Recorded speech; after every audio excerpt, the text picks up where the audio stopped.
Welcome to Radical Wellness TV. This is Laura Lee, and I'm on Chapter 7 of this book called Sometimes God Has a Kid's Face by Sister Mary Rose McGeady. So I left off Chapter 7, If You Tell Anyone, We'll Kill You. This is the reality that children have to deal with on the streets.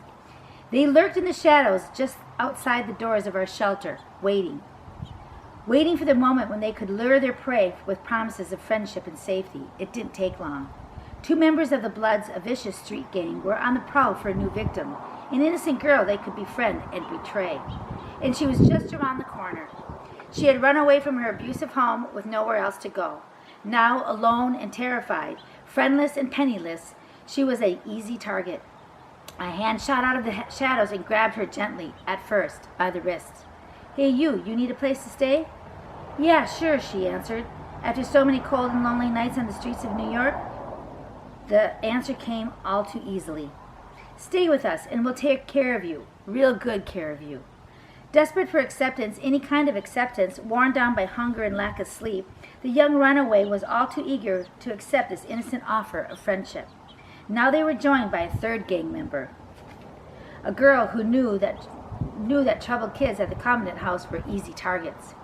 The trap was set, the prey was inside, and it was about to spring shut. The four set off for a cheap hotel, 3 gang members and the runaway. She wondered, have I found some friends at last? The answer came all too quickly. What began with a promise of friendship became a 4-day ordeal of street walking, beatings, and forced imprisonment.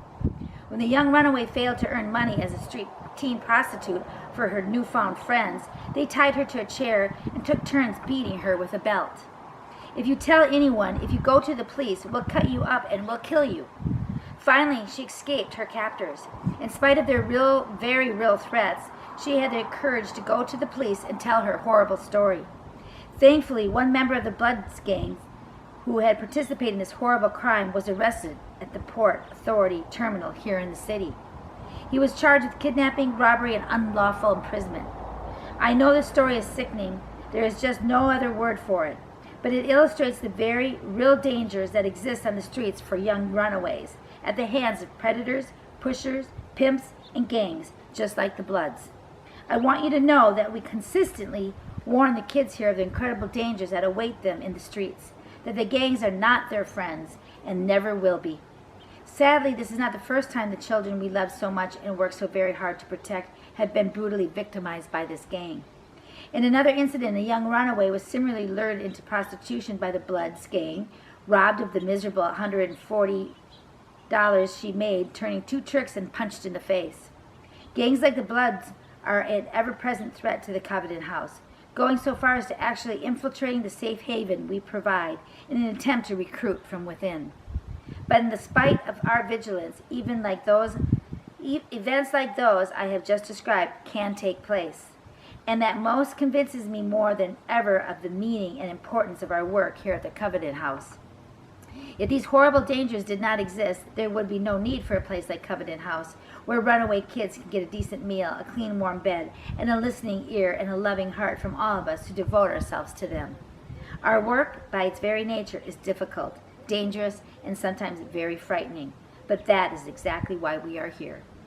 It is also why I need your continued loving support for the young runaways that can so easily fall victim to the most despicable elements of our society. Criminals, plain and simple. Criminals who prey on the young, the innocent, and the needy, and they are very easy prey. As long as there are kids on the streets who are lonely, hungry, and afraid, as long as they remain the prey of vicious sexual predators like the Bloods, we at Covenant House will be there to shelter them, to love them, and I pray to save them. And as long as there are people like you with loving hearts and generous spirits, I know we will succeed. Thank you for watching, but before I go to Chapter 8, this is a prayer written by a kid in our Covenant House chapel. "Dear Lord, thank you for taking care of me. I never had no one to care about me. Oh, and I'm so sorry for what happened yesterday. Lord, you know why I want to stay here, because I don't trust anybody on the streets now. Danger is always going on. I wish I could get adopted by a nice person. I've never been treated nice or like a daughter. Lord, I send wishes for my family and friends. A prayer written by a kid in our Covenant house. Anyway, chapter 8, subtitle is, his favorite trick was to beat me with a broom handle. Nice lifestyle these kids are living because we're pushing them out of our houses because they didn't clean up their room. What? You know, we got to knock this out. We need to take care of our children even if they fight us back. Don't watch the MTV thing because that really has media has wrecked our children. So we can take some self-responsibility as adults and go help these children out, okay? Any community. It doesn't have to be a big city.